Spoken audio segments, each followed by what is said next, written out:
পশ্চিমবঙ্গ আশা কর্মীদের ইউনিয়নের পক্ষ থেকে আজ পুরাতন মালদার মৌলপুর গ্রামীণ হাসপাতালের সামনে নিজেদের দাবি দেওয়া নিয়ে বিক্ষোভ প্রদর্শন করল আশাকর্মী শতাধিক মহিলারা। শনিবার দুপুরে পুরাতন মালদার মঙ্গলবাড়ি চৌরঙ্গি মোড় থেকে আশাকর্মীরা তাদের বিভিন্ন দাবি দেওয়া নিয়ে একটি মিছিল করে এসে মৌলপুর গ্রামীণ হাসপাতালে বিক্ষোভ প্রদর্শন করে। আশাকর্মীদের দাবি, তারা দীর্ঘদিন ধরে বঞ্চনার শিকার হচ্ছে এবং বর্তমান বাজেটে তাদের কোনো পারিশ্রমিক বৃদ্ধি করা হয়নি। পাশাপাশি প্রতিশ্রুতি দেওয়া সত্ত্বেও এককালীন ভাতা না দেওয়া, পালস পোলিও অন্যান্য কাজের ভাতা বৃদ্ধি না করার প্রতিবাদে এই আন্দোলন।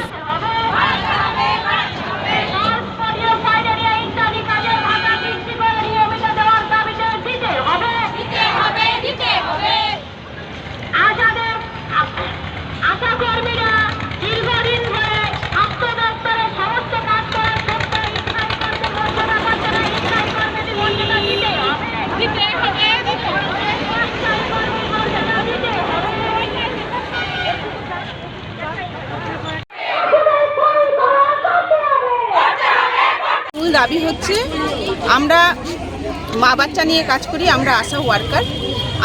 আমরা স্বাস্থ্য পরিকাঠামোকে উন্নত করেছি, কিন্তু আমরা আজ পর্যন্ত স্থায়ীকরণ পাইনি।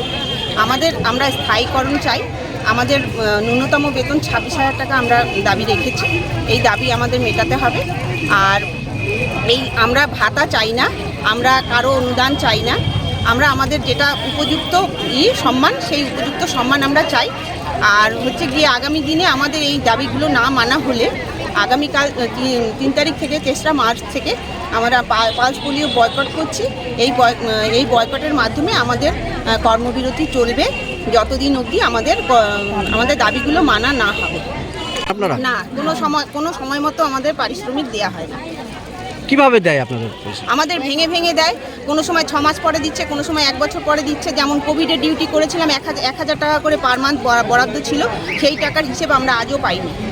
আমাদের কতদিন হয়ে গেল, আমাদের মেয়েরা কোথাও হয়তো ডিউটিকালীন অবস্থায় মারা যাচ্ছে, তাদের জন্য কোনো বরাদ্দ নেই, তাদের পরিবার ভেসে যাচ্ছে। আমাদের অনেকগুলো দাবি আছে, সেই দাবিগুলো নিয়েই আন্দোলনে নেমেছি। আপনার নাম? রাজ্য বাজেটে আমাদের জন্য কোনো বরাদ্দ হয়নি, এটাও আমাদের মেয়েদের একটা ক্ষোভের কারণ। আমরা চাই আমাদের জন্য বাজেট ঘোষণা করা হোক। কেন্দ্রীয় কি নাম আপনার? লিপিকা মণ্ডল।